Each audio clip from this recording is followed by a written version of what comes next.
All right. Hi, everyone. Thank you so much for your patience tonight. Technical difficulties, sometimes they just happen. Anyhow, my name is Jana Farley. I am the Communications Director for the ACLU of South Dakota. And tonight, we are going to be looking back a little bit at the 2021 legislative session. A lot happened in Pierre, but then we're going to, look forward to talk about some of the things that we can be doing year-round to make the 2022 session even better. Now, of course, before we get started, I just wanted to talk about a few housekeeping items. This is, a Zoom webinar format, so nobody can see or hear any of you all who are participating from home. If you have any questions or comments, please type them in the chat box or the Q&A box at the bottom of the screen. And at various points throughout the presentation, we'll have some opportunities for question and answers. We've got an ASL interpreter here tonight, so thank you for that. There is closed captioning available through Zoom.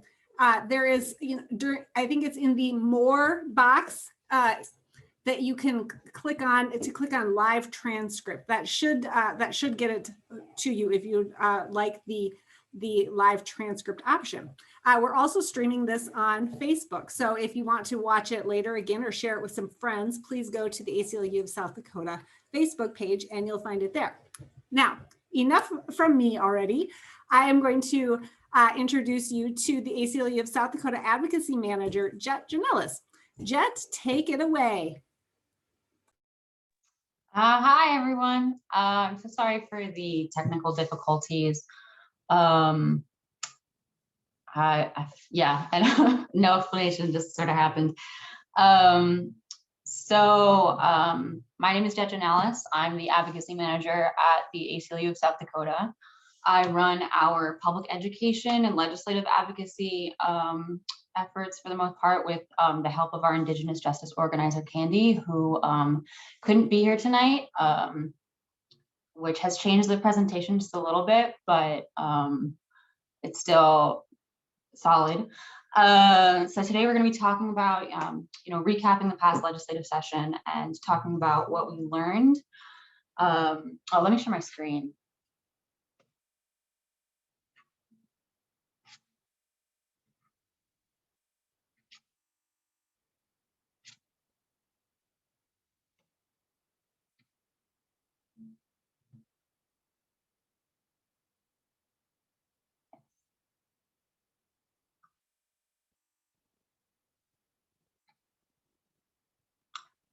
Okay, you should be able to see that. So today we're going to be recapping the past legislative session and talking about what we learned during session and in our legislative advocacy more generally, and where we hope to go from here so we can come back even stronger next year. I want to thank everybody who has shown up tonight, technical difficulties and all. I really can't overstate how important your continued support and your continued advocacy is in the fight for a more just and equitable South Dakota. Everybody watching is probably coming from different experiences and different backgrounds, but we hope that everyone will leave tonight with a better understanding of our work at the ACLU, about what we're seeing at the state legislature, and as well as going away with some ideas about how you can build your work and some action steps you can take to stay connected with us and to grow our advocacy together. So for today's agenda, I'm going to be presenting today. Sorry, I just was going to introduce Candy here. So I'm going to be presenting today. This is our agenda. We're going to do a land acknowledgement, then a quick recap of some of the bills that we worked on this session, followed by a section on the lessons learned. This is probably where we're going to spend the most time in the presentation. Then after that, we're going to talk about looking forward and how we can incorporate those lessons learned throughout the year and during next session. And then finally, we're going to have about 10 minutes of questions and answers at the end. So start, even if we're in a virtual space, we always want to give a land acknowledgement. The ACLU of South Dakota offices are located on the ancestral territory of the Oceti-Sakowee, Seven Council Fires, an alliance that consisted of the Santee, Yankton, and Teton Lakota. They're commonly known as the Sioux by non-native people. The 7 tribes now occupy 9 different reservations in South Dakota. And the 9 reservations are the Cheyenne River Sioux Tribe, the Crow Creek Sioux Tribe, the Flanger Santee Sioux Tribe, Lower Brule Sioux Tribe, Oglala Sioux Tribe, Rosebud Sioux Tribe, Sisseton Wahpeton Oyate, Standing Rock Sioux Tribe, and the Yankton Sioux Tribe. The ACLU of South Dakota honors and respects the diverse Indigenous peoples connected to this territory on which we gather. So now let's move on to our legislative recap. There were hundreds of bills that moved through the legislature this year.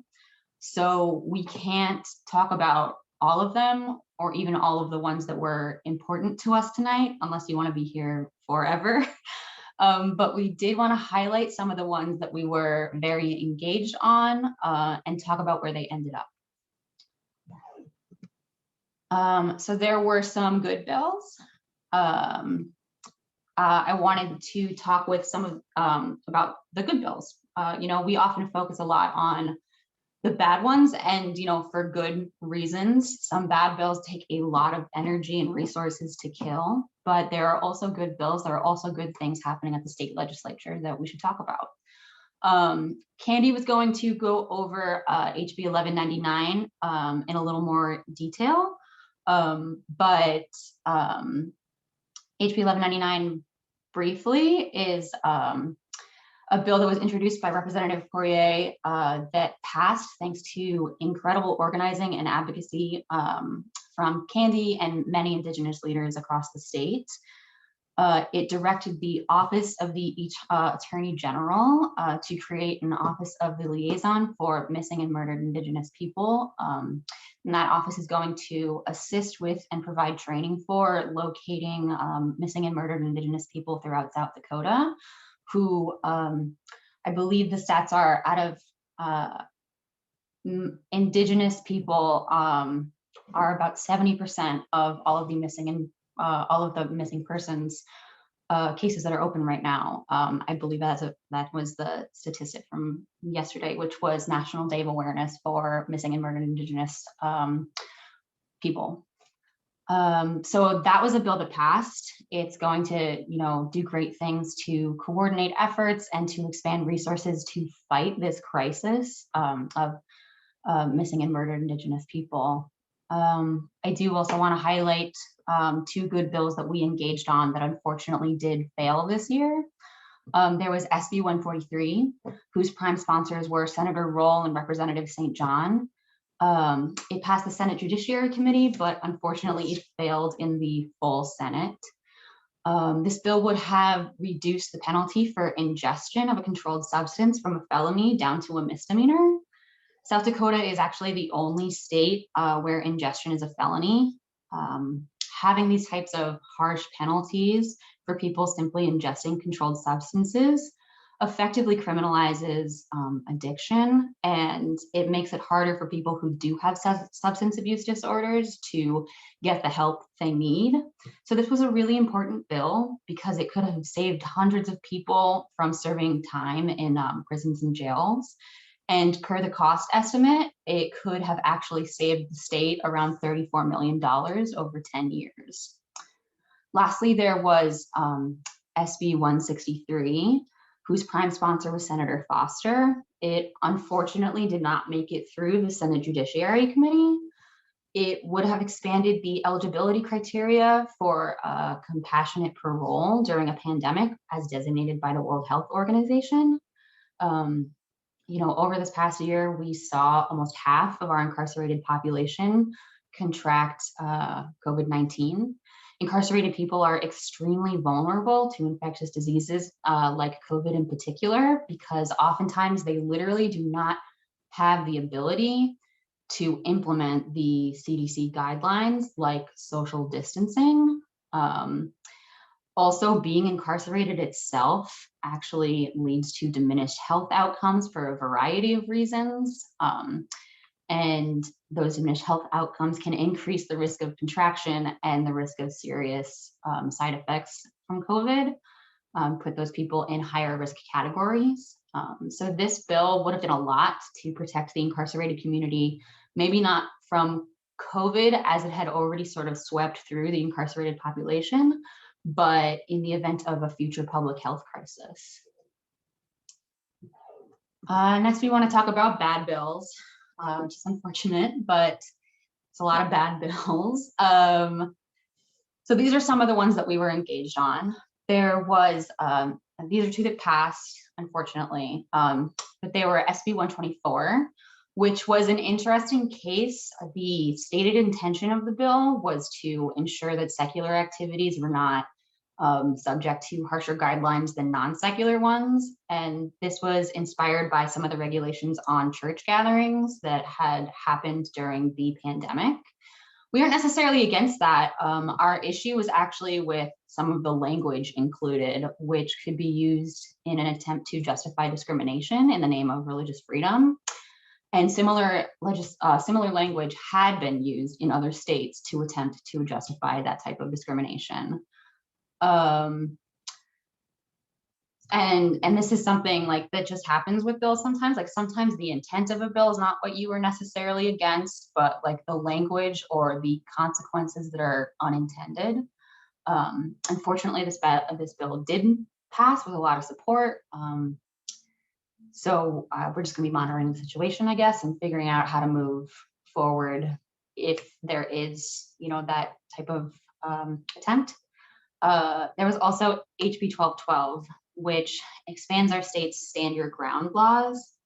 So stand your ground laws means that a person is justified in standing their ground in conflict and using force, meaning hurting or killing people, if it's determined that they were acting in self-defense. So South Dakota already has these laws, and HB 12 lowered the standard for people to be found justified in their use of force. With HB 1212, a person can be justified in hurting or killing someone in order to defend themselves, as well as any person that they believe is at risk of being hurt or killed, as well as in defense of any property that they believe is at risk, as well as if they believe there is a forcible felony about to be committed. This is a huge issue for a lot of reasons, but because it completely flips the presumption of innocence and violates a person's right to due process. It assumes, even explicitly in some sections, that a person is guilty and intent on committing a crime. So yeah, it's just kind of, it violates that person's due process rights. This bill establishes if not the worst use of force standard in the country. So it is a huge issue that puts people in our community at risk. Stand your ground laws have been found to exacerbate existing racial disparities in the criminal legal system. An Urban Institute study examining data from the Federal Bureau of Investigation Supplementary Homicide Report found that juries are more likely to find that a killing was justified when the shooter is white and the victim is Black. And conversely, when the victim is white and the shooter was not, the shooter is more likely to face legal consequences. So there was a lot of opposition to this bill and great organizing around killing it, from legal professionals to organizations like Moms Demand Action to South Dakota Voices for Justice. Unfortunately, that was not enough to kill it for good. This bill made it through the House and then was killed in the Senate Judiciary Committee. But unfortunately, it was smoked out, meaning it was brought to the Senate floor anyways, where it passed and went on to be signed. But there is some good news. There were a lot of bad bills that died. Here are 3 that we worked on this session. And we were able to work together with our allies to kill. The first one was HB 1076. HB 1076 would have made it so that trans people could no longer amend their birth certificate to have the sex data field updated to reflect their gender. So a trans woman would not be able to have an F for female in their sex data field on their birth certificate. So birth certificates are essential documents that help you obtain housing, jobs, and many essential services. Not being able to amend your birth certificate when you're trans forces you to out yourself anytime you have to present it. So when you're trying to get a job, when you're trying to get housing, and when you out yourself, you can that'll often put trans people at risk of harassment, refusal of service, discrimination, and even violence. And more than that, the decision to disclose your trans status is a very personal one. So this bill would have taken the autonomy to make that decision out of the hands of transgender people, unless they didn't want to, get a house or a job or access the services that they needed, which is nobody. That's nobody. So it was an unconstitutional bill that discriminated against trans people because it singled them out specifically, given that they are the only people who would want to be petitioning for an amendment to their birth certificate that way. And this bill was actually killed by the House Health and Human Services Committee, but then it was smoked out like HB 1212, and it made it through the House. But once it got to, and that's actually where we kind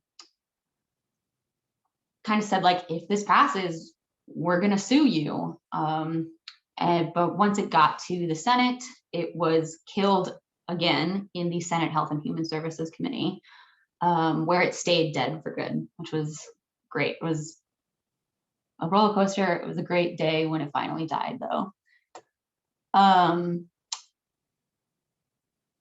And then, HB 1247 was another bad bill that died.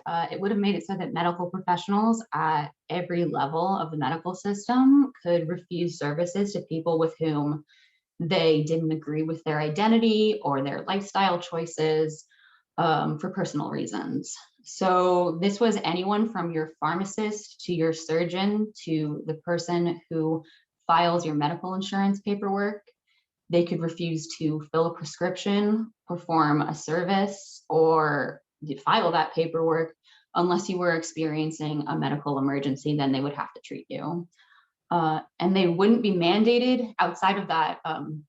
They wouldn't be mandated to give you any information or even a referral about where you could receive services. This could have led to discrimination based on race, ethnicity, sexuality, gender, ability, religious belief, and so on and so forth, because personal beliefs are subjective entirely, and hospitals and medical offices would have to account for each person's individual personal beliefs and have extra staff to accommodate those things. It was would have caused chaos in an already stressed medical system right now, given the pandemic.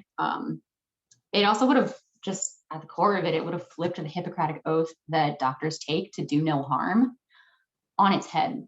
And for these reasons, there was a ton of opposition to this bill from medical professionals across South Dakota. And this bill passed through the House and Health Human Services Committee, but thankfully it died on the House floor.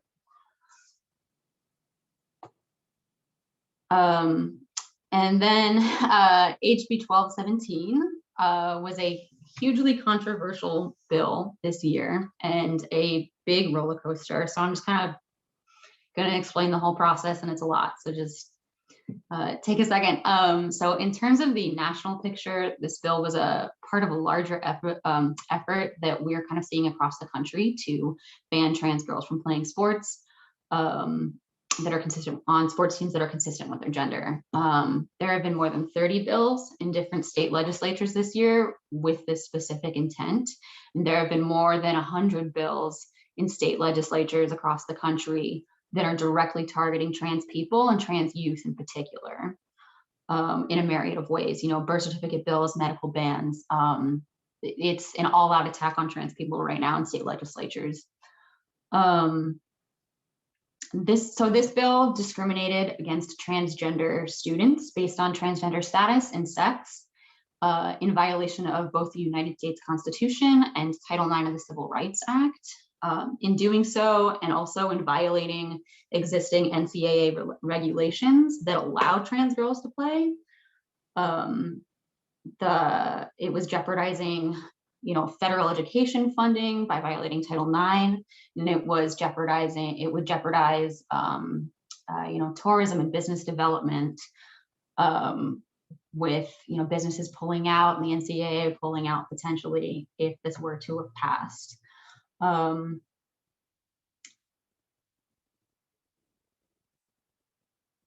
This bill was, this was done, all this advocacy to get this bill passed was done even though there are a single-digit number of trans boys playing sports in South Dakota and no trans girls playing sports in South Dakota currently. This bill was described as a way to protect fairness in women's sports, but there are no examples in South Dakota and no evidence of trans dominance in sports, even though trans women have been able to play sports on at national and even international athletic competitions for years. And there's been just no evidence of this, trans dominance that people were fear-mongering around. So this bill passed the House easily, and then it died in the Senate State Affairs Committee. But was after that, it was smoked out like 1076, like 1212. And then it passed on the Senate floor. Once it passed, we got to everything with Governor Noem. So Governor Noem issued a style-informed veto where she tried to strike sections of the bill, but that style-informed veto was rejected by the House. They voted it down. So she followed that up with a full veto, and the House did not have the votes to override that veto. So the bill died there. But that same day, I think like an hour later, Governor Noem issued 2 executive orders that recommended that trans girls be banned from playing sports at the K through 12 and the collegiate level. However, the school boards and the Board of Regents have not implemented these policies so far, but whether or not they will at some point later is something we will have to keep an eye on. Killing this bill was a huge collaborative effort. There was tons of opposition from LGBTQ and Two-Spirit organizations to business organizations to medical professionals to education professionals to people of faith. And it really took all of us coming together to really fight it down to the very last second. So it was, it didn't feel like a win because of the executive orders. At the time, it didn't feel like a win, but it is a win, and it needs to be celebrated that we killed that. Yes, okay. So there were some trends that we saw at the legislature this year that I think are important to note. One was an increase in smokeouts. A smokeout is a like procedural rule where if a bill dies in a committee, it can be brought back to the floor of the full chamber just without a due pass recommendation. Before this year, smokeouts were kind of relatively rare, or at least that's what I was told. But we actually had 4 or 5 this year, 3 of which were bills that we were heavily engaged on. So that was really unfortunate. But yeah, we're not entirely sure what the increase means for the future, whether that indicates that this will be a regular occurrence moving forward.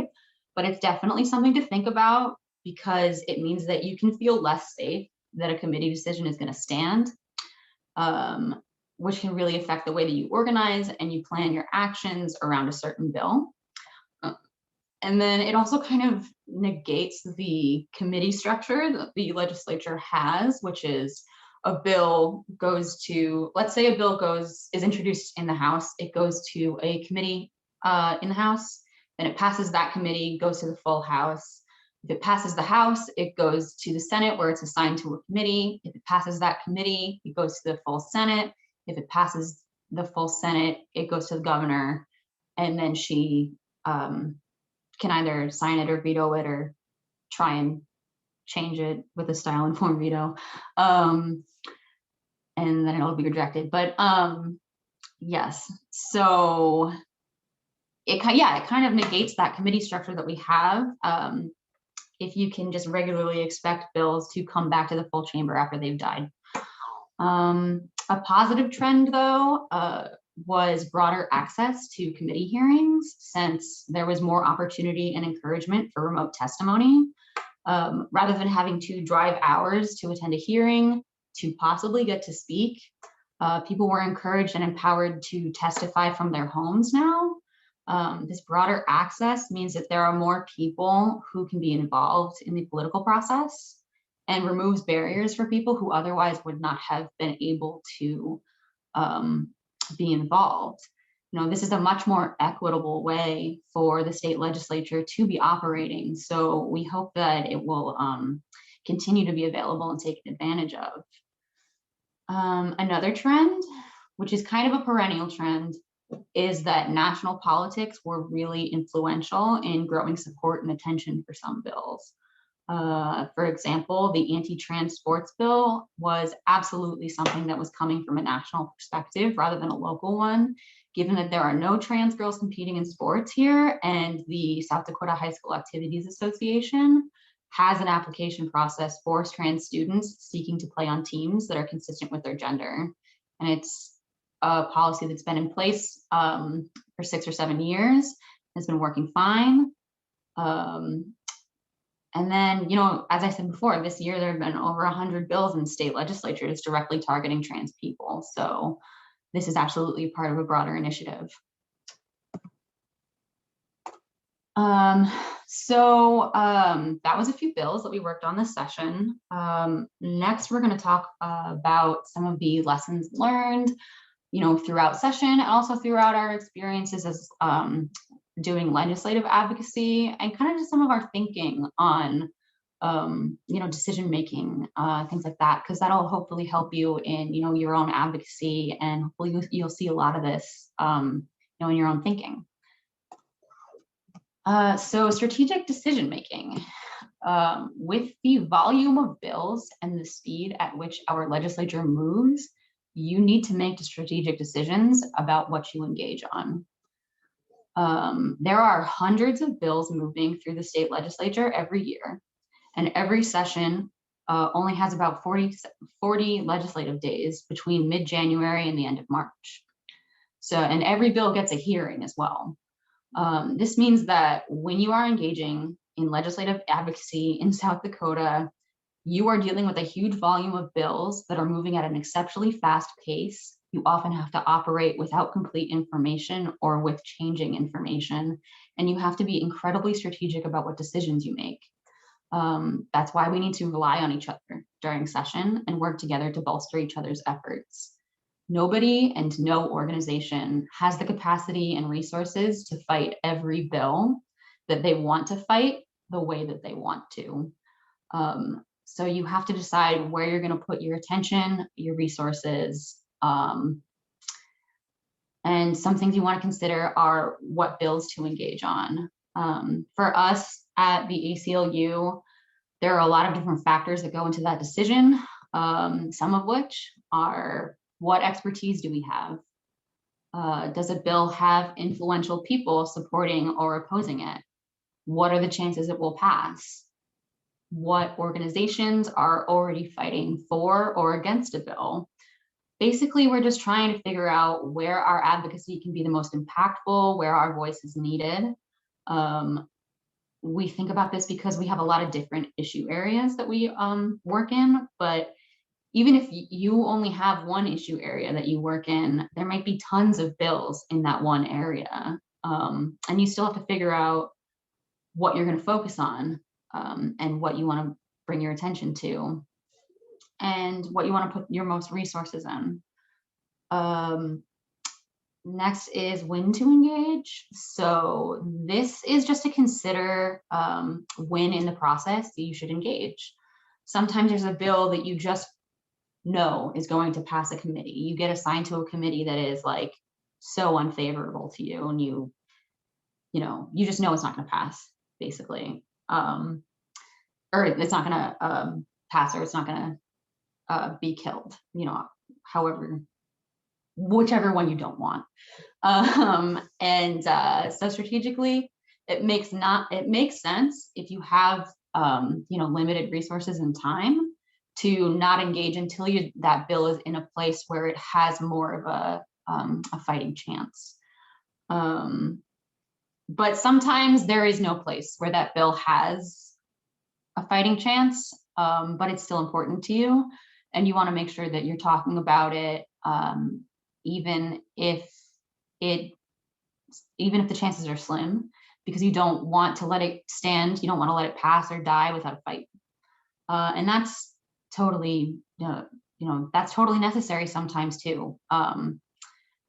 But just thinking about when you're going to engage is important, figuring that out. And then another one is who to engage with. That's also a huge consideration that you want to make. What community partners do you want to bring in? Who does this bill affect that you're not thinking about, that you can bring in? What legislators do you want to build relationships? Sometimes there are people that you don't necessarily consider an ally, but they have an aligned interest with you on a certain bill. So it might be good to engage with people that you don't normally think about engaging with, or wouldn't necessarily be in your circles. I'm shocked that I left this off of the slide, but another thing is how to engage, because there's a lot of different ways to engage, like on a bill.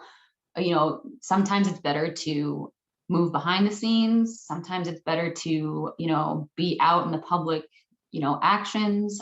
It really just depends on what's going to have the biggest chance at influencing the bill the way you want it to. Sometimes you want to just be a support for other people who are, leading the charge. Sometimes you need to lead the support, or you need to take the lead, so it depends on the bill. It depends on the circumstances. It depends on you, your resources, your expertise, your experience. So yeah, so that's just a bunch of different questions to ask that can hopefully help in strategic decision making. Next is always be organizing. While session only lasts January through March, we need to be thinking about how to make changes year round. You really want to think about building your advocacy between sessions. So, with the example, we get anti-LGBTQ and two-spirit bills every year. We get multiple every year. And now there's national appetite for it too. So it's pretty safe to assume that the yearly attack on trans people and their families is not going to stop anytime soon. So that's why we need to be thinking about session year round and thinking about building community power to fight these bills year round. If we ever want it to end, we need to get to a place where we are a strong enough community of advocates and we have enough political power built up so that they no longer want to bring these bills because they see that they're just going to get killed every year. From a proactive place, you want to be building momentum for bills that are proactive. You want to be building momentum year round, essentially, especially if it's something that doesn't seem super possible in the current political climate, but you want to push it there, because session is so condensed, it's so short, we can't leave all the work to then, so some of the ways that you can work and build up your advocacy and keep this going, keep session in your mind, is doing in-district meetings with your legislator. Generally that's just meeting with your reps and your senator in the district that you live in, and talking to them about your concerns, things you care about, things that you liked that they did or didn't like that they did. We have a presentation on our YouTube page, the Activist Academy for 2019, which goes into a good amount of detail about in-district meetings and tips for that. So if you're interested in doing that, I would definitely say check out that presentation. Other things you want to do is be joining organizations that are, in the fight, doing the legislative advocacy, doing the things that you care about.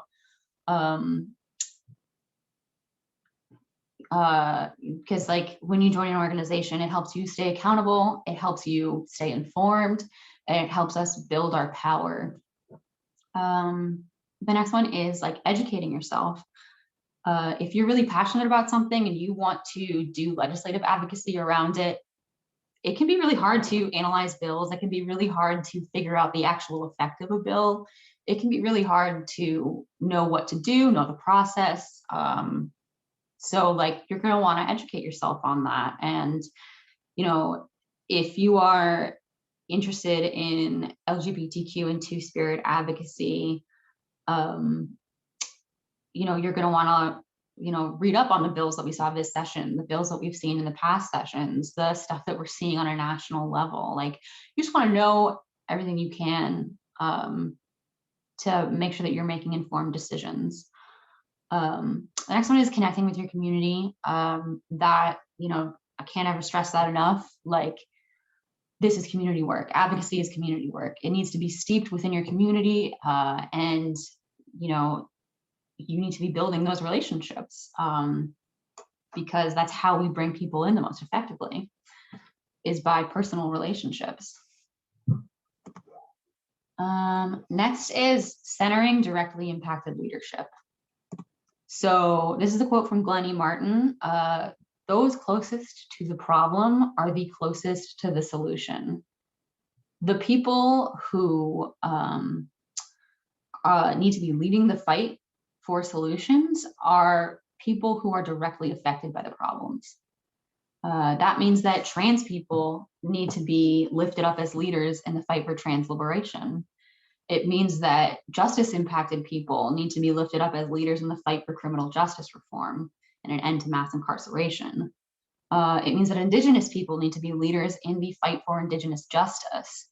If you're not directly impacted by the legislation that you're fighting against or for, that's okay. That's great. We love allies and accomplices, and we are all stronger when we move in solidarity with one another. But you need to be in community with and centering the leadership of people who are directly impacted by the things that you're advocating for or against. So that means that if you are a cis person, a cisgender person, and you are in a committee hearing about an anti-trans bill, you need to make sure that you are not speaking over, instead of, or for a trans person who is waiting to speak. If you're a non-Indigenous person who is asked to speak for an interview on an Indigenous bill that you're doing advocacy around, you need to make sure that Indigenous people are being interviewed. If you're a person who has never been incarcerated, you need to make sure that if you're planning an action you want to do around criminal justice reform, that the people you are planning with are formally incarcerated. If you don't know people who are affected by the things that you want to advocate around, you need to focus on building relationships with those communities and educating yourself about the work that's already being done in those communities that you can support. And then, if you are directly impacted by the things that you are advocating about, I just want to take a second to lift up and affirm that your voice is necessary in this fight, and your lived experience is just as important as any professional or academic experience other people may have, even more so. Telling your story is one of the most effective ways that we can create change. Next is finding common ground. So there are many different reasons to be for or against a bill. Sometimes to reach your goal, you need to work with people whose interests are different from yours, but with whom you share common ground. I mentioned this earlier in strategic decision making. There are a lot of reasons to be against bills. For example, HB 1217, I know I keep coming back to it. It's just one that I spent probably the most time on this session. So I'm like, just it's never leaving my brain, I guess. I just have HB 1217 sort of like burned into my brain at this point. But yes, with HB 1217, there were people who were against it for faith-based reasons, for administrative reasons, for economic reasons. And then of course, there were people who were against it because they cared about and supported trans people. And then of course, there were people who had a combination of reasons. But like the point of that is that you cannot assume that every person or organization that is against a bill that you are against is against it for the same reasons. This means that you want to engage with them strategically. Sometimes you can be allies, but sometimes you are only temporarily aligned interests. There are times you'll want to work closely and times where you will want to distance yourself. And the big thing when thinking about this is like, if you're against a bill for a bill for different reasons, there are different solutions that each of you will be able to accept. So you want to know where you differ from the people in your coalition and the people that you're working with, and what amendment or agreement is going to satisfy their reason for being for or against it and not yours, and I guess vice versa. You know, there were people who, you know, were against HB 1217 for an administrative reason or a business reason or, you know, a faith reason or something. If those things were somehow cleared up, you know, they wouldn't be against it, but it would still be harmful to the trans community. And that wouldn't necessarily always be enough for them to feel compelled to keep fighting it because they got the thing that they needed the most. So that's just kind of like, you just want to make sure that you are like, you know, where the people you're working with stand, essentially, so that you can figure that out and make sure you've got your own plan. So the next one is extremely important. That's preserving mental health. Advocacy work is hard and it takes an emotional toll on people. In some cases, it can even be traumatic. One of the most important lessons is that we need to be intentional about preserving our mental health during session. Session's very intense time, and advocacy work is hard any time of the year, but especially during session when everything is moving really quickly and there is such an intense volume of work.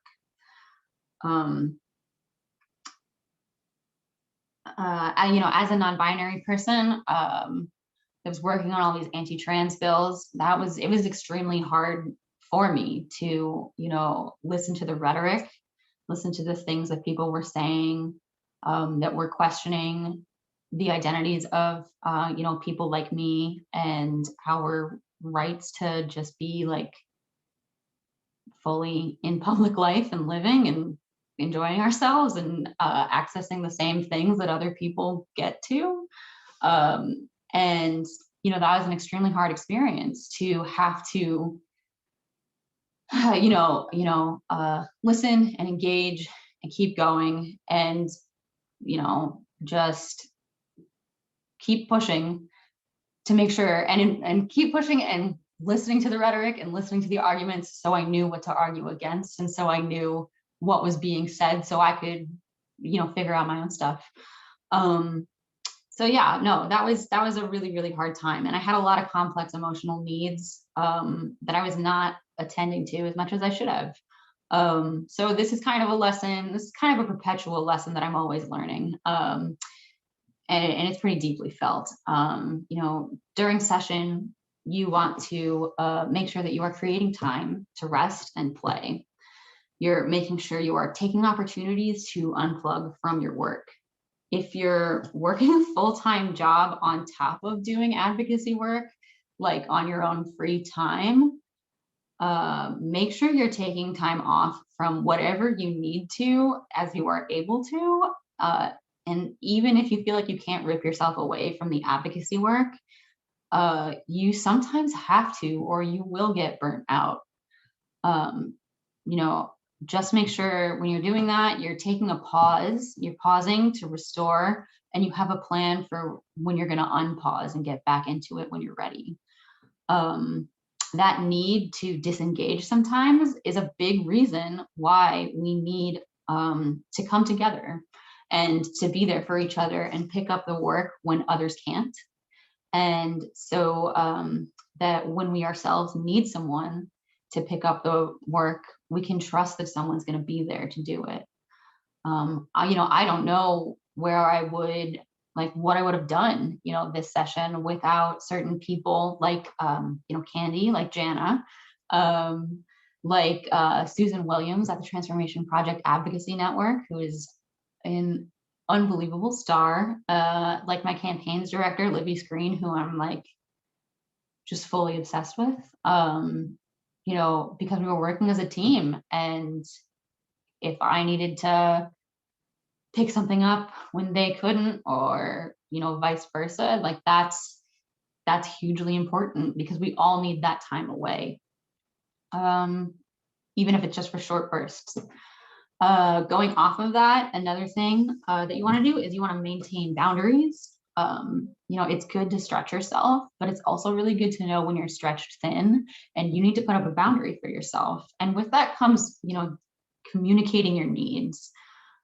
This is part of maintaining your boundaries, and it takes time and experience to even be able to understand what your needs are, let alone communicate them to somebody else. But an example of this would be, there was one day during session when that week I had just been doing a lot of interviews and I was just not in the headspace to do an interview that day.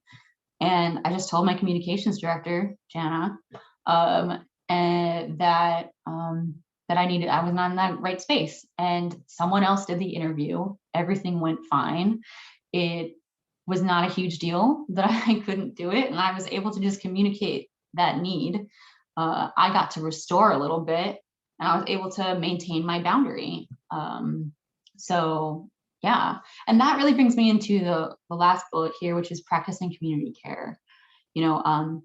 Advocacy work is a big part of community care, but community care is also smaller things like letting people in your community know, people who are doing similar work to you, letting them know that like you see them and you appreciate them and you want to support them.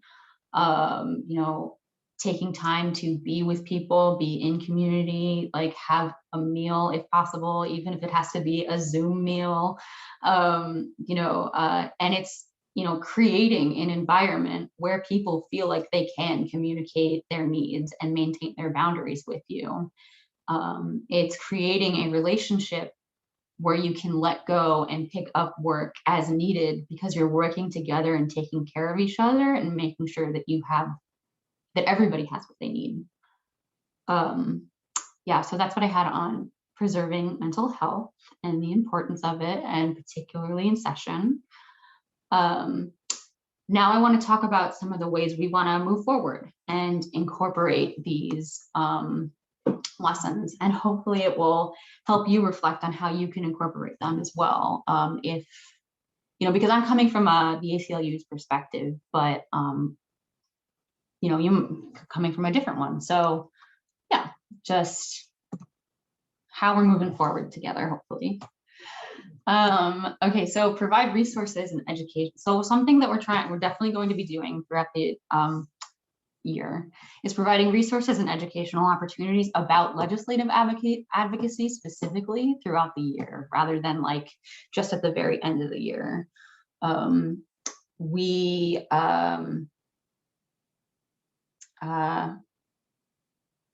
probably going to do some a skill building type of series, things like that, about like organizing and different things that you need to know when you're doing legislative advocacy. So you're gonna want to look after that.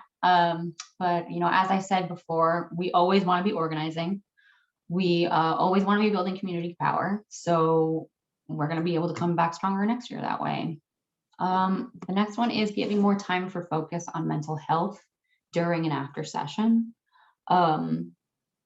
So this might mean a lot of things internally for us, but also externally, it's gonna probably look like, it could look like external events during session that have a mental health focus.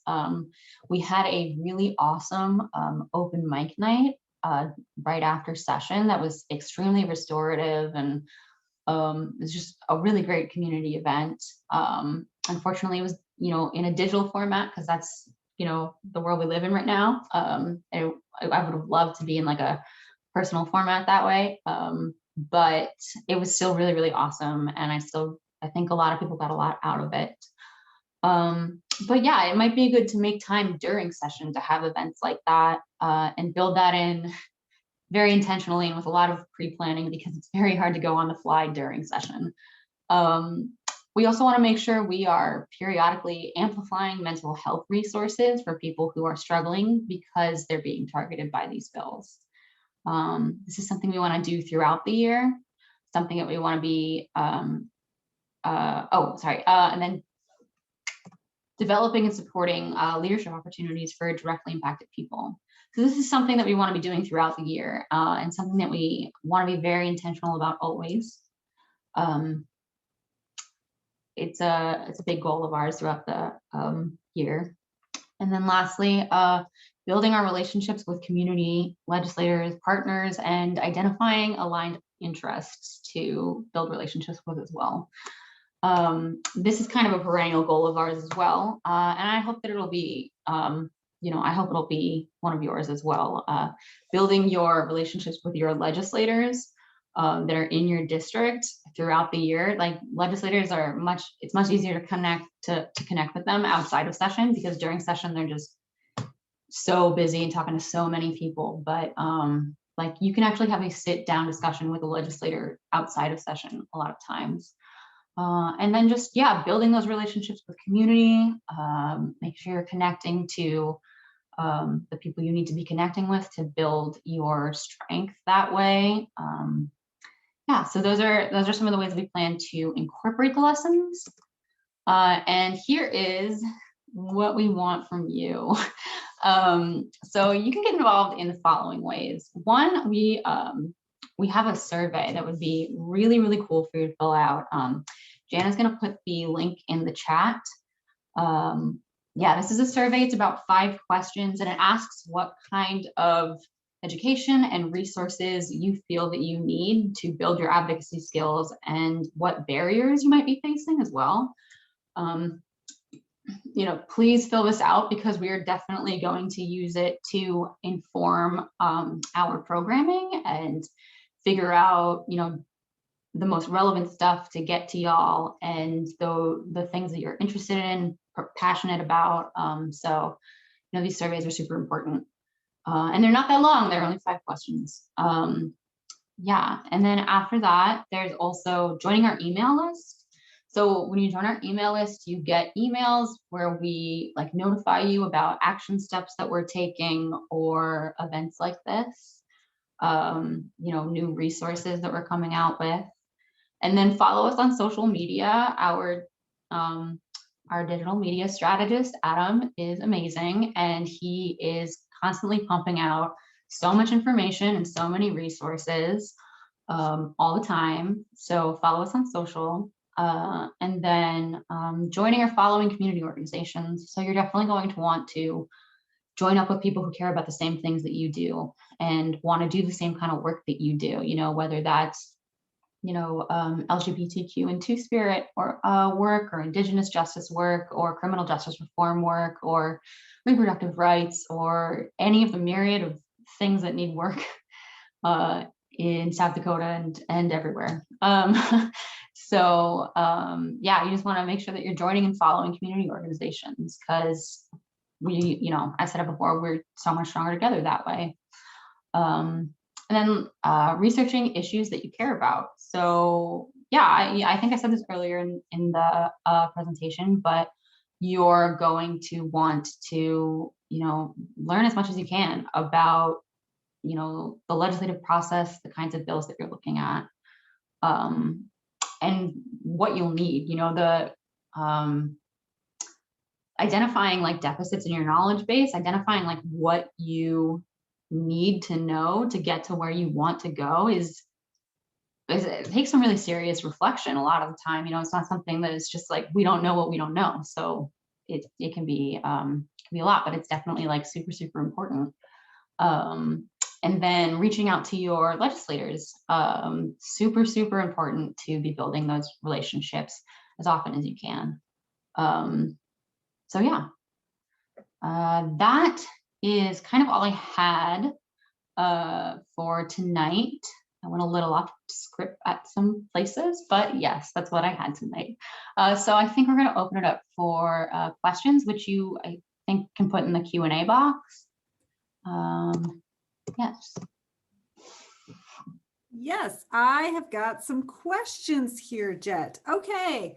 The first, is there anything we can do to prevent bad bills from getting introduced, or how can we get more good bills introduced? Yeah, I think that like getting bad bills introduced and getting good bills, getting bad bills to stop being introduced and getting good bills to be introduced, sorry about that, really comes from those deep relationship building places. Like, you don't necessarily know what's coming during legislative session unless you are a person who is talking to legislators and talking to people who are connected to legislators,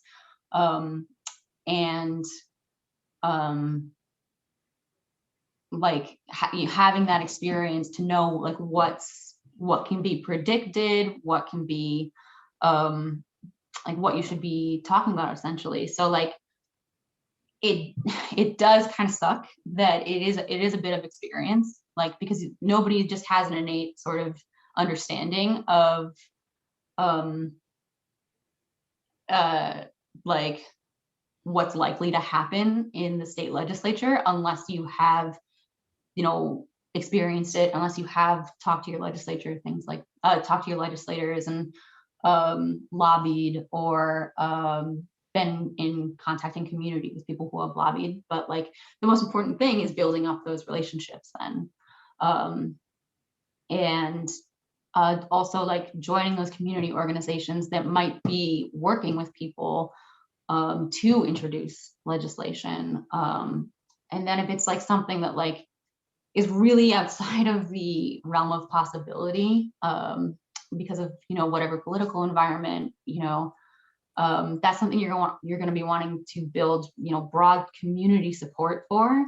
So that's building your relationships not just with your legislators but with your community members, and not just with an organization but with people who are directly impacted by the things that you are interested in talking about. So it's really all about connections and relationship building. Were there any bills this year that were introduced that really surprised you in the ACLU? Yeah, well, it's not, I guess the introduction of it didn't surprise me necessarily as much as the fact that it like went somewhere. There was this one bill, I want to say it was HB 1194, which would give the ability for the Attorney General, I think, to overturn executive orders issued by the president. And that is so blatantly unconstitutional. It is not up to, the Attorney General or the governor to determine what is unconstitutional, because that's what they would be doing. They would be saying, oh, this executive order is unconstitutional, we're not going to implement it. That's not really how that works. They would not be the decision makers on that. So it was just so kind of like blatantly wrong, that I didn't think it was going to go anywhere, but it actually, I think it might have gotten through the House. But it died in Senate. Sorry. Sorry to interrupt there, Jet. Why do some of the same bills keep getting introduced and then killed and then get introduced again year after year? Why do the legislators keep trying if they don't pass one year? Because they're relentless and we have to be just as relentless. They are not letting it go. And neither can we, and it's not great. It sucks. But they are not letting up, and it's just apparently some legislators are obsessed with transgender people. I don't I don't know. Now, how can you find out if a certain legislator aligns with you on a specific bill or, shares your opinion about a certain issue? Yeah, well, you can look on the legislative website, and you can look at the way that if you want to see about your representative, you can look up how they've voted on things. Also want to follow them on social media, read any articles or stories where they're talking about the things that they're doing and believe and what their priorities are, and that should give you a good sort of understanding of where they might be on something. If they don't have a ton of what they've said, or it's not clearly established, or they flip-flop, that can be kind of difficult. But having a meeting with them, if you feel like you are able to, is gonna help you know for sure where they stand on something, or at least where they say they stand on something to their constituents. Now, Jet, you mentioned following some of the legislators on social media.